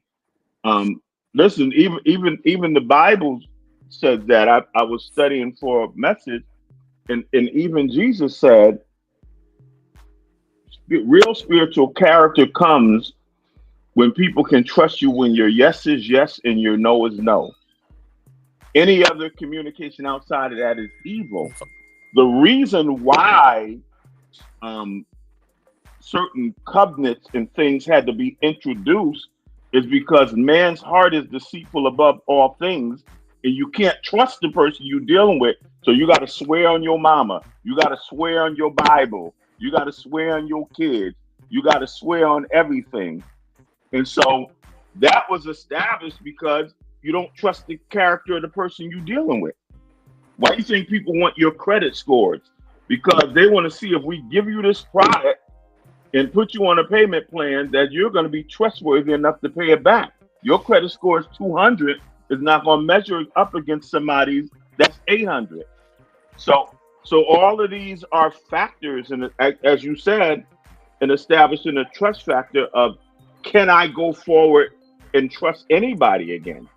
You may not be unless you get some intensive counseling to deal with that area of your life. Well, I'll listen. I also think that and I want to make sure that that we kind of clarify this point. If a person has been violated, right, we all agree that they will need some form of therapy, counseling, or some healing to become whole again. I think that's what we're getting back to, right? So if they can, okay, and that's the whole point. The objective, the desired outcome is that they become whole again. The challenge I have is if the person is whole, it doesn't mean that, or does it mean, maybe I'll ask this way, does it mean that they can't, like, okay, if that thing shows up again and they identify it as a issue, right, or a tell, are they not whole because they said that's a tell? No. Right? No. Okay. So I because once you've been hurt in a certain area, then it's like, all you doing now is putting on me what the other guy did. Change the word from whole to healthy, if that's okay. Okay, either or. So and the reason why I said that is because I think you can be healthy and still have different things about you. You still have diabetes, but you're medicated, you're stable. The person can, I don't want to go into a lesson on that, but you can have HIV and take your medicine and be stable. So I don't think we can undo what's happened to you. You may always have a scar that says this has happened, and that's okay. But what I think should happen is you moving forward, you put up places and things to keep you healthy, to keep you stable. You say, you know what, I've been through that before. I really don't want to go through that again. And you allow the person to see you as you are while you see the person for who they are. That's a fair exchange. The problem, though, I think, is that there's a level of dishonesty that is often portrayed in the dating pool. And so it's really hard to see the real person without spending intentional time. I think, if I could be honest, I think we may rush to the altar a little too fast. And I don't mean to pray. I'm talking about to get married. It's okay to take your time to get to know someone and see them. I think it was Creflo Dollar that told men and women to date them in every season, see them happy, see them mad, see them, when it's no makeup, see them makeup, see them in every way, so you can really understand what it is you're getting yourself into. But to say that because I've been through something in my past, and I've gotten, the help that I need, if that was the help I needed, and I'm trying to move forward, but I see something now that reminds me of what I've been through in my past. I think for me, that should be a red flag on my end to say, maybe this is not something I should go far with, or maybe this is something I should not continue with if I know I can't get over that behavior. So again, this is not a concept I came up with. It's all over TikTok and in different spaces. But what they're saying is that in order to have or maintain a successful relationship in today's society, you have to be okay with these behaviors. I'm not saying I agree with that. I actually disagree to a high extent. But what I am saying is, if you can't get around it, we need to address why that is. What's going on in our homes, in our marriages, in our friendships, etc. That we continue to find ourselves in spaces where the people we are committed to have these loopholes, and we are just accepting these loopholes in our lives. That's a whole nother ball game too, because it is another ball game. It is. You can ask the question, why are you attracting the same behavior? Because we live in an age of deluded. Is that another ball game? It's not another ball game. Thank you. It's not another ball game. We live in an age of deluded relationship. That's the reality. Relationship and loyalty and honor and all these things that we're talking about don't mean the same as they once did. Right. And so when you start to dilute things, they weaken. Right. And over time, they get less and less. What we did with a handshake now, you got to have a contract for. You know what I'm saying? Because relationship can't be trusted on the level that it once was. There was an organic relationship and an honesty and keeping your word. Now, because of all the cultural pressures and things that are happening, that has had to be redefined. So that's what these young people are dealing with. The idea in their social context that loopholes is something you have to deal with it because it's based on their experiences. As you said, Apostle Holmes, when you're talking to somebody on the end of a thing, their experiences are going to determine how they process and how they see it. Well, based on their experiences in this social media context and in this woke culture and all the different variables that are playing a part now, either you deal with that or you're not going to be in a relationship. We don't have to agree with it, But that's how they see it. but that's how they see it. Pastor Jack? Based on their experiences. Pastor Jack, good to see you, man.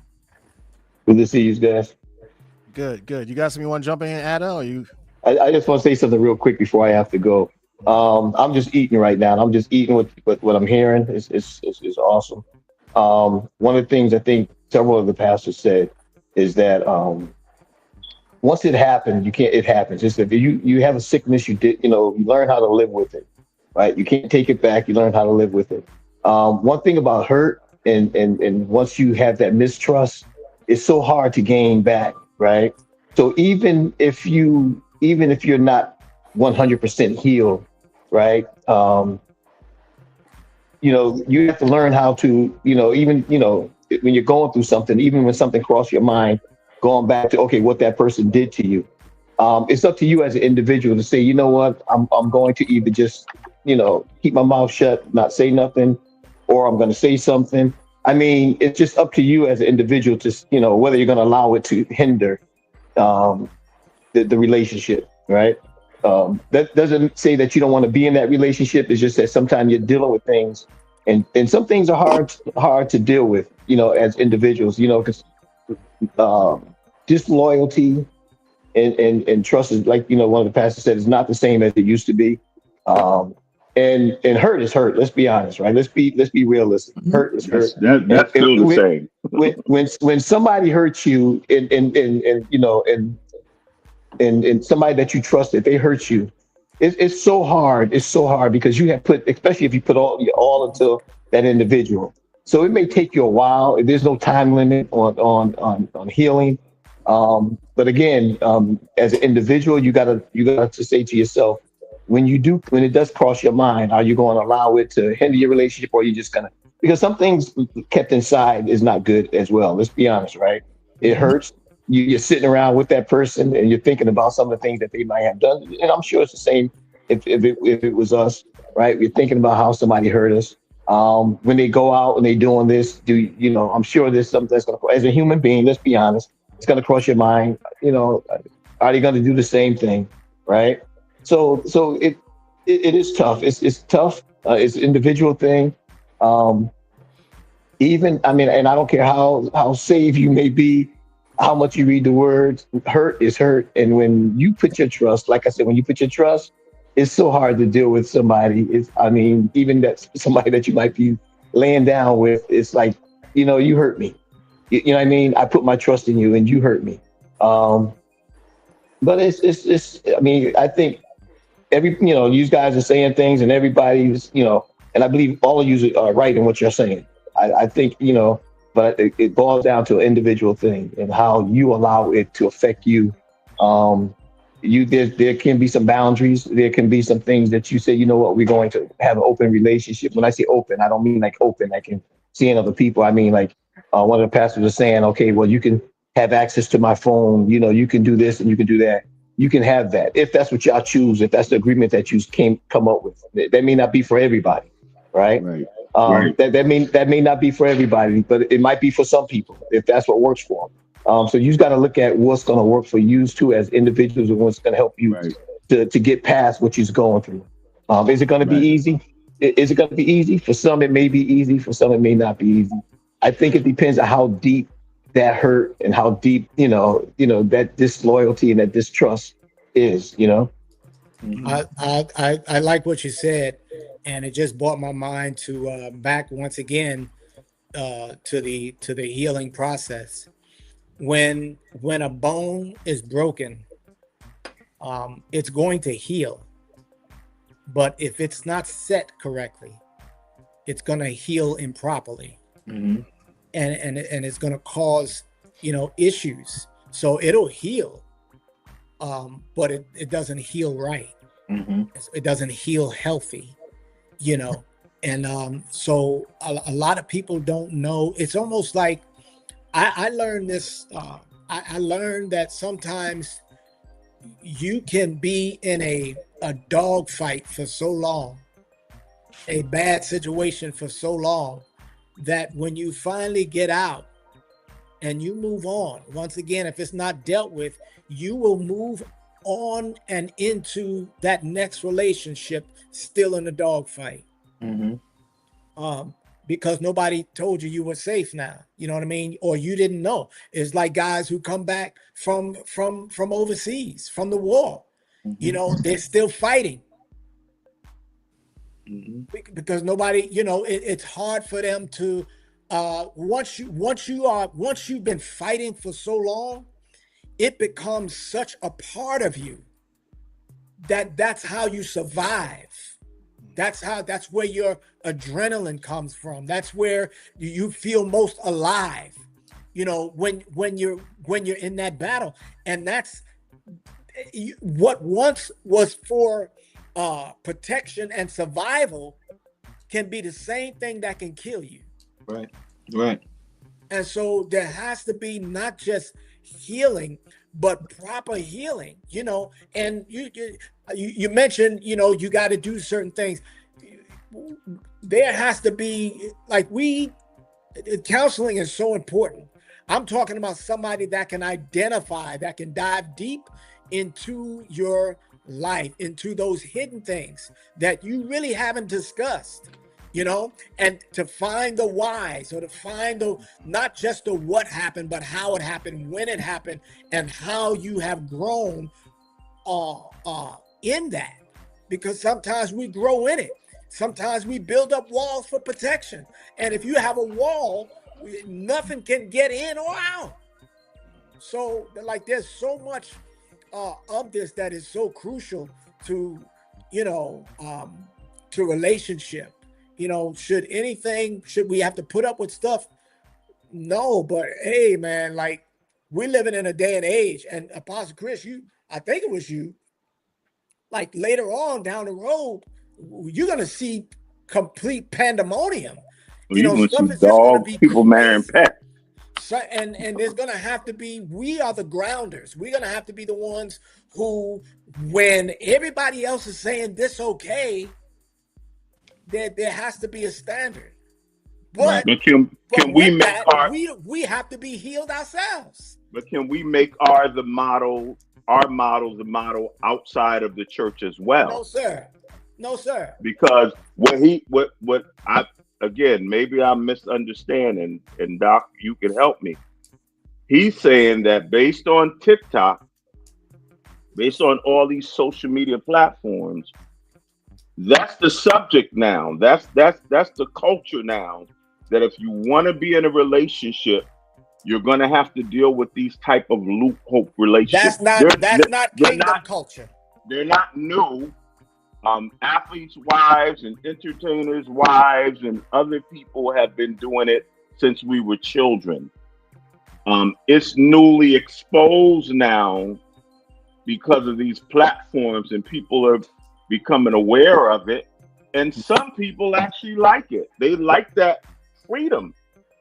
Now, if we talking Bible and how we see it, no, it's not acceptable. But in their world, it might be. And we don't have a right. We don't have a right or the place to judge that. So, and I also want to add, outside of I also want to add that this is not, just want to make sure we're still uplifting that this is not necessarily infidelity in the form of sex. Just want to make sure that that's still there. This is right. Everything but. So he's talking. Right, I got you. You talking about relationships, dealing with these micro cheating things, and they're not necessarily sexual. But if you want to be in a relationship, these are things that they have now considered that they have to deal with to be in a monogamous relationship. Am I misunderstanding that? You're not. No, you're not. Look, they have a lot of things going on now. They have a thing where, you know what? We're together. We're cool. You go ahead on and get you a side chick or a side dude because I'm just not in the mood all the time. So you have one person or whatever where you can get it anytime you want, and I'm good with that. But we cool. That's them. That's not kingdom culture. You know what I'm saying? That's not how. But I feel that a lot of that will creep into the church, just like a lot of other things. It's been in the Well, church. Yes, point. sir. Yes, sir. A lot of. It's Let me rephrase The it. church has set the model for it. Let me rephrase it. Stop throwing the church under the bus. It will be a The norm. church has been under the bus and backed up and moved over Yeah, twice. it will be a norm. It will be. It will be. It's been a norm in the church. It'll be a norm that everyone knows about. Right? It's It's not been a hidden. norm in the church. It's not hidden, brother. It's not That's like not that. It's hidden. not. No, it's Don't not. tell me. I've been in the church. Listen, we all been in church. It's not all our something. lives, It's, but we know it. We know it. I'm older than all of y'all. We and know. I'm not disagreeing. We with know you, it though. goes on, but there's nobody in the pulpit saying that this is what it is. I mean, that's Right, what we're that's talking what about. I'm saying. They're not addressing it. That's what I was going to say. This goes back to the honesty and the intent. Nobody's going to get up and say, I got these behaviors, y'all. But Exactly. we know what we've seen, right? Because it ain't a safe What space to Apostle say it. Holmes is saying is that we should be setting a better standard.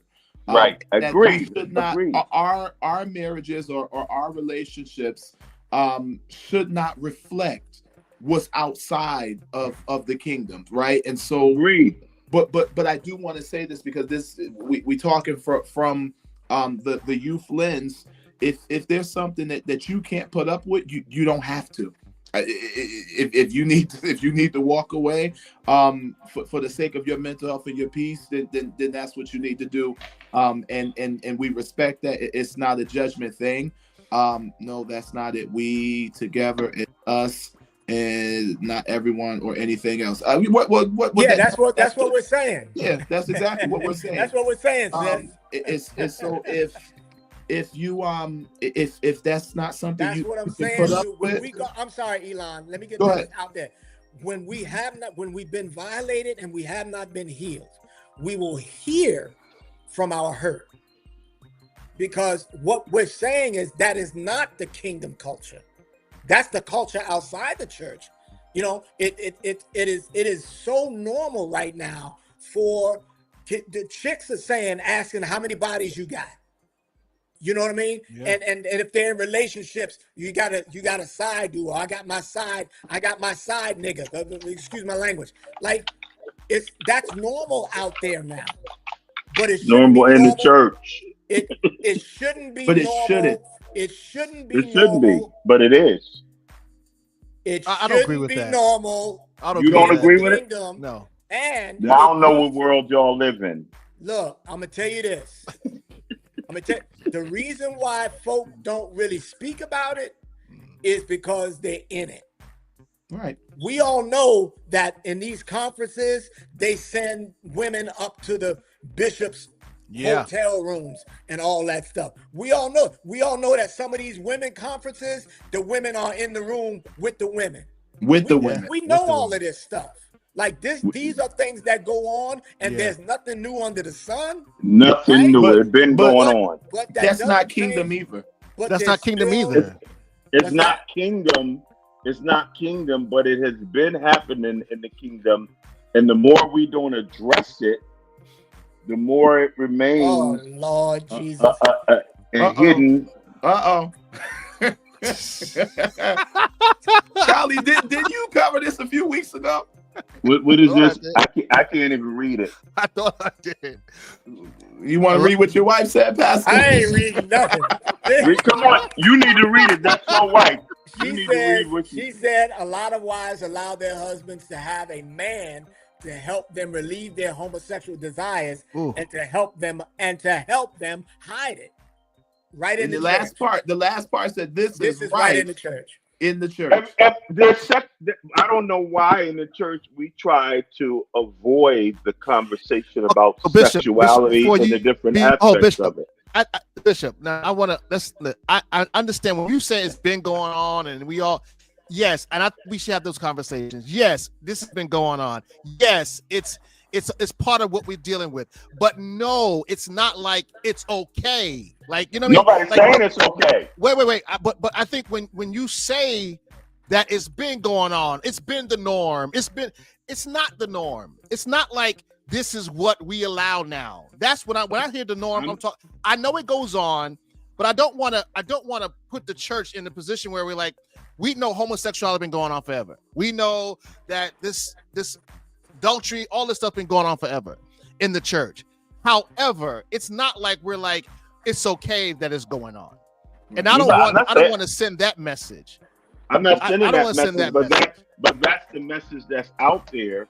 And because we won't discuss it, as Apostle has been so eloquently said, and really heal and give people safe spaces that have been dealing with that stuff to come get healing without being judged, because nobody kills their soldiers more than the church.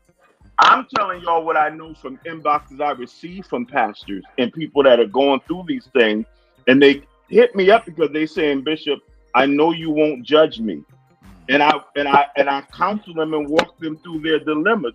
I'm not telling you what I heard. I'm telling you what I know. I understand. And there's a lot of people that are broken and going through things right now, and they don't feel the church is a safe space to come through.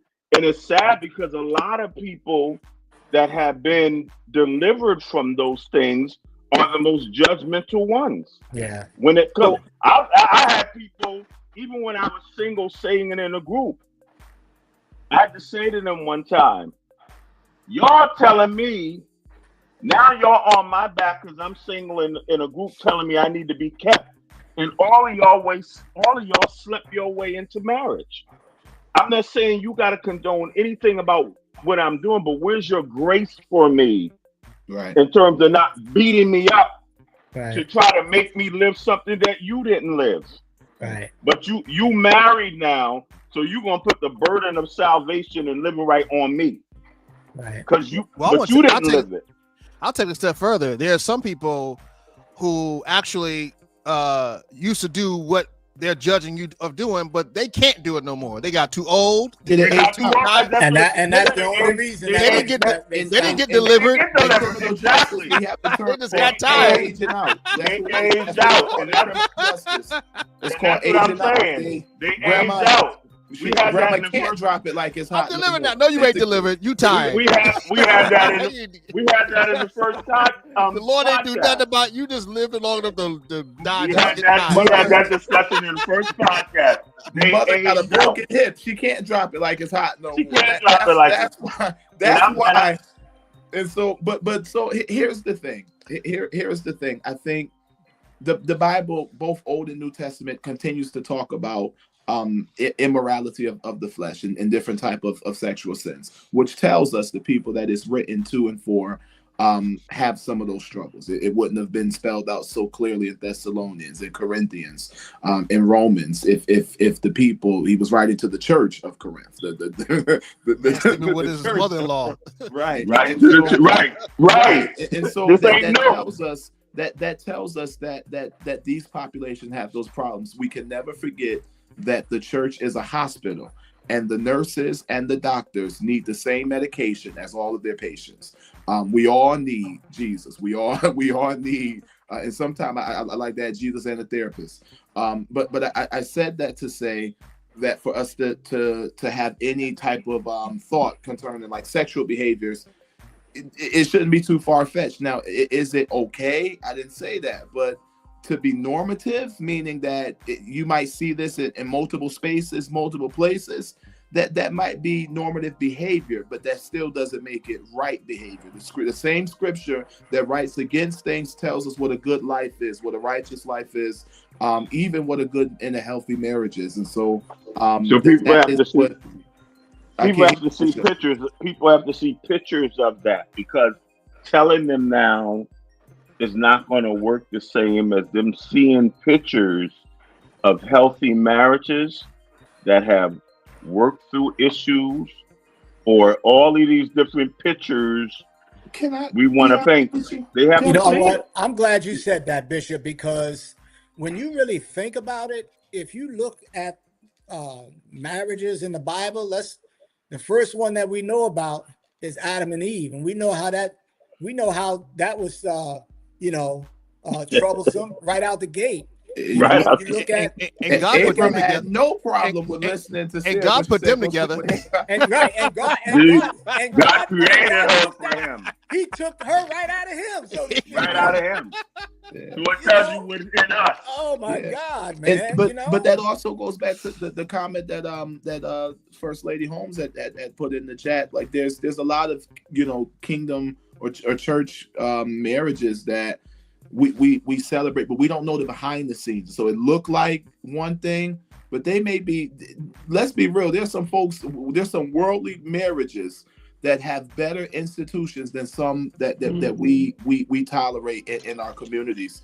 So I'm not disagreeing with you, but I'm just saying I don't know if everything we see is always as green or as flourishing. It's But not. it's not. As they But put it you know up. what? It's You know what, sir? They It's can't not. talk about those seasons because then their place in the church might shift. Because there are a lot of people probably that could help us navigate through some of these pitfalls. But if they came forward and talked about it, their supernatural status in the church would be damaged irreparably. That's the problem. And meanwhile, everything in the Bible is on display. It's on display. You know, Right. I find it interesting, and to your point, Bishop, is that grace is one of the most difficult things to find in the church. Right? Absolutely. I mean, and we all need it. And I think that kind of goes to what we are talking about, right? Because the purpose of hiding, there's a flaw, there's a void, a purpose of looking for loopholes. There's a void, there's an issue, there's some sense of brokenness, right? And I guess that goes to Holmes' point too. Like, here it is. On the other side of the point was, you're doing this because there's something missing, right? There's something that you are not getting. There's something that you think you need. And I think that ultimately, when we're talking to these things, we have to be careful and talk about them because, again, there are lives at stake here, right? Real lives. And you're right. People do not want to tell what they've been through in their marriage for real, because the truth of the matter is that the people that are looking to them can't handle that truth. Because and I don't know what that is, and maybe that's a topic for a different discussion for a different day.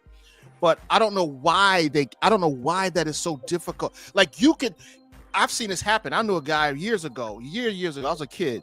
He got up in the church and he talked about how he was delivered from homosexuality. Right before that was a thing. Like before, and he said I was delivered. And then I'm telling you, man, I was a kid and I saw how the people treated him. Yes.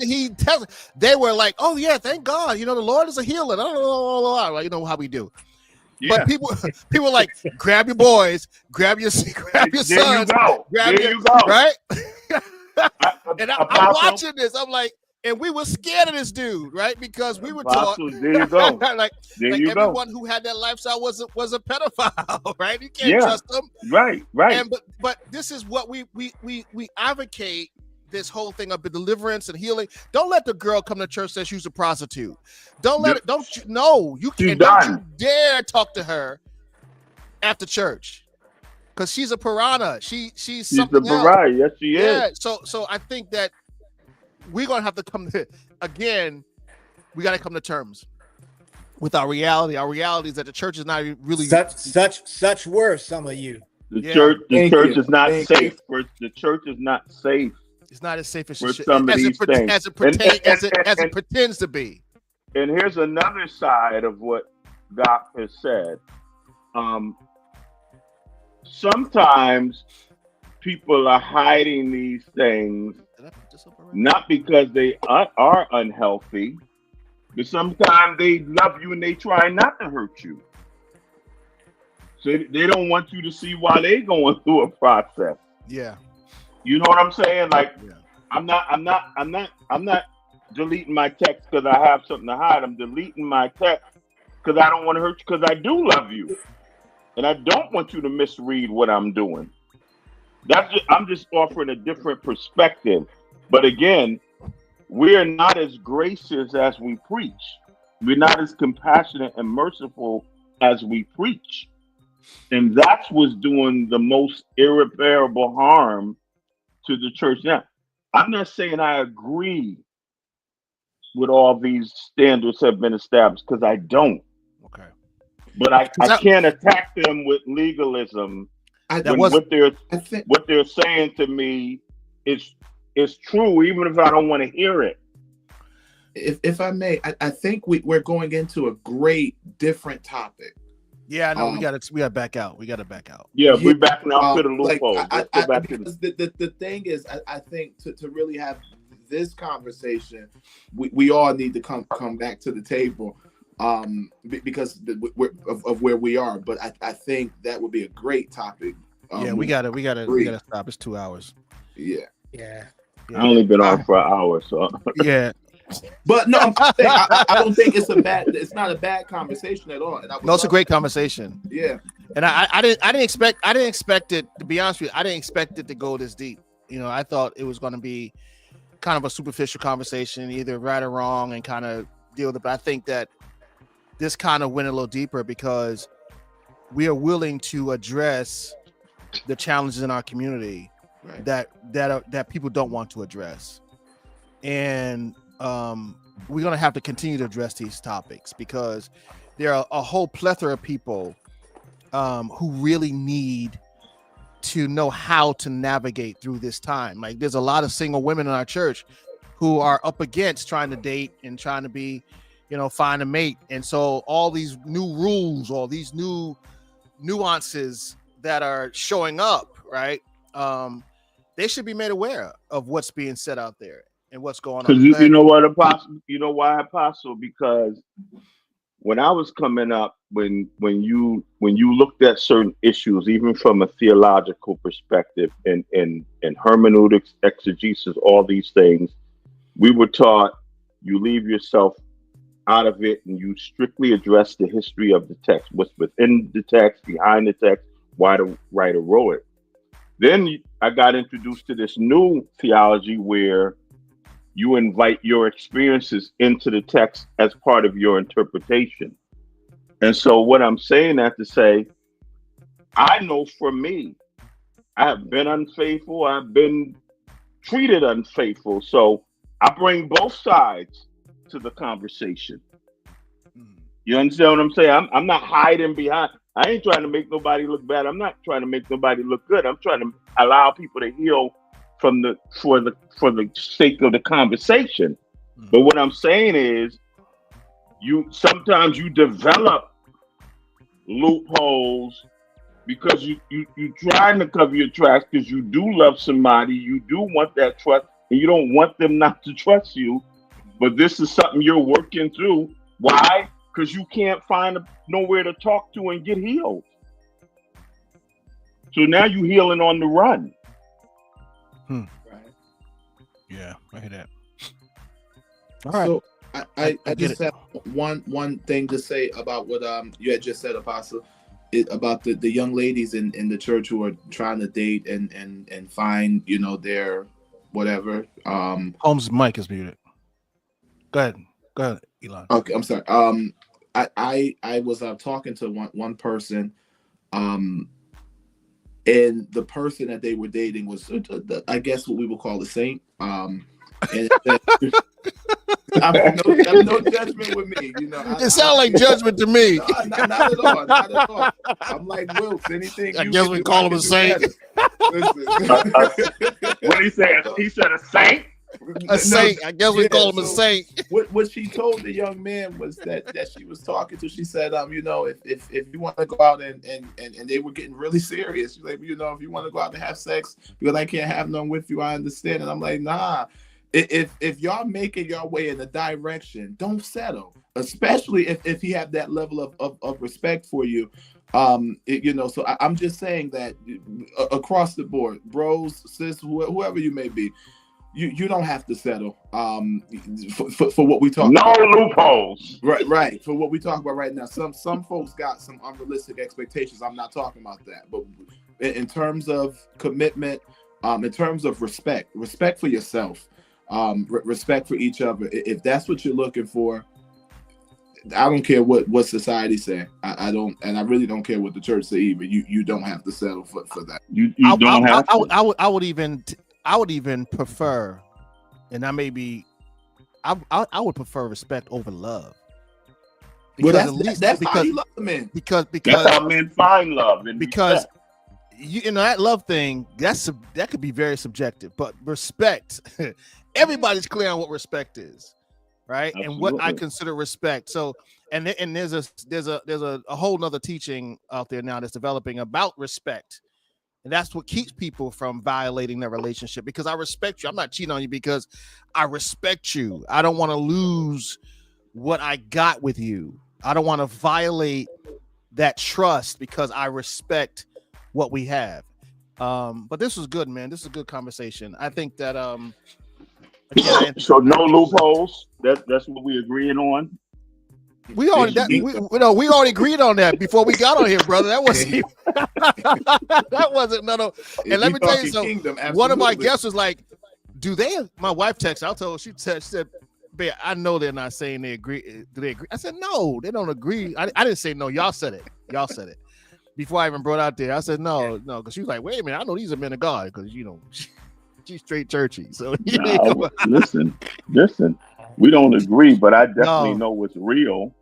Yeah, that we have to definitely deal with, and the longer we sweep it under the rug, the longer it's going to go undealt with, the longer it's not going to be defined, and people are not going to be healed. And that's part of the, to put it just a little differently, a lot of times we want to hear, and this can flow back to the other conversations that we've had. People want to hear the textbook answers. And sometimes it's not that simple. The textbook says this, that, and the other in war. Right. But you know what I'm saying? When they start shooting at you. But when you start shooting, you didn't know they had that gun over there. Exactly. You know what I mean? You didn't see them hiding behind that. So the rules, not the rules, but the rules of engagement, or how you engage. Reality. It can change. Yes, reality, man. So it's not, although it's cut and dry, it's not black and white. I thank God for mentors that I had in my life that openly shared some of these experiences that they had that helped me heal and navigate through them. That's why I'm so adamant about the whole hypocrisy thing we see now, because people that mentored me, people that spoke to me were very open and transparent about their issues. And they let me know that I wasn't alone. I wasn't in this ocean by myself. And they walked me through the process of healing so I could become whole and help people walk through the same process now. Because I mean, they trusted me enough to bear their relationships and their souls to me, which helped me heal and helped me get to a place. Okay, wow, real grace is being extended to me from experience, not from a place of I sit over here and I'm extending it to you like the king extended accepted. No, I've sat where you sat.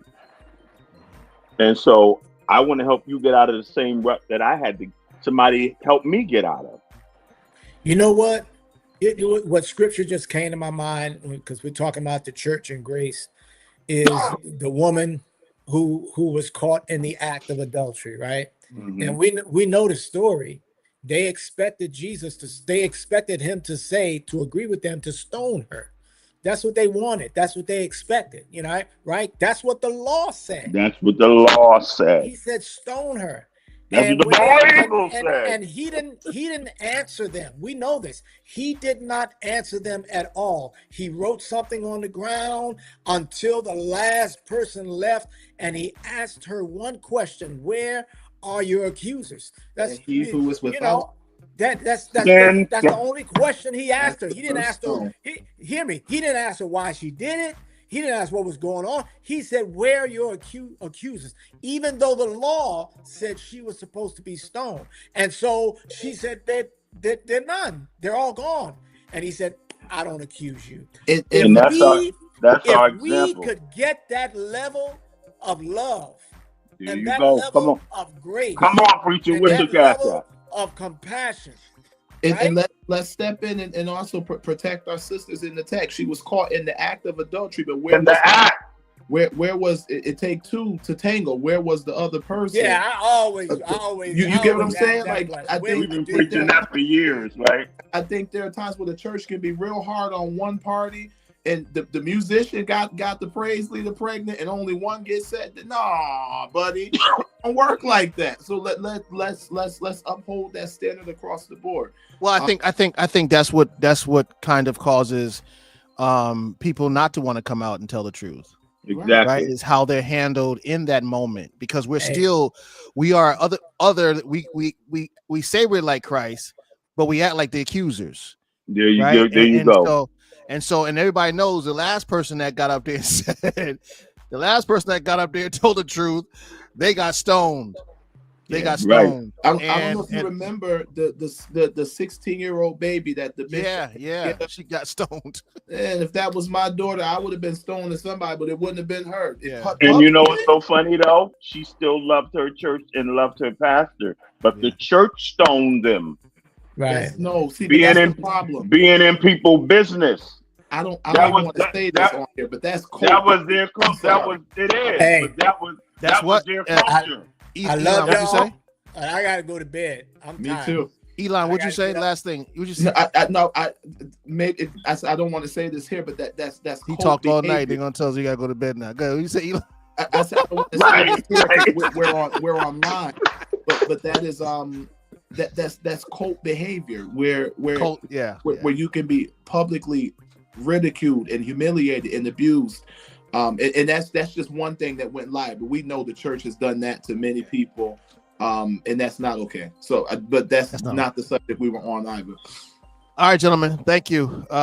Next week we got. And one more thing.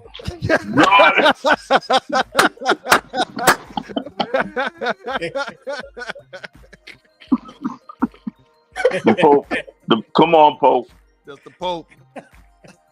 Pope got the last word. Where'd you get that from, man? It's stuck. It's stuck. I don't know why it's stuck. So I'm there gonna buy you him go, a have to white deal with- Zucchero just so he can walk around. No, get him the red. You get him the red shoes. Apostle called you the Pope. Yeah, man, it's stuck. It's gonna work. We're gonna keep calling you the Pope as long as it Seriously, works. home.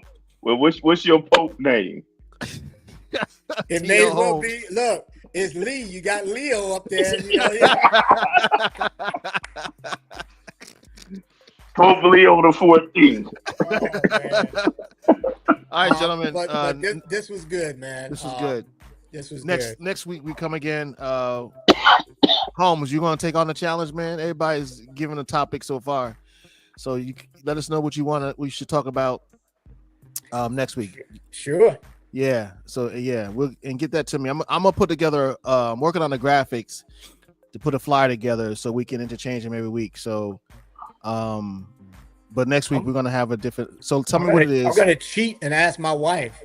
She Ask her. I don't. It doesn't matter. I mean, I think That's what you do. yeah. She's a helpmate. you do.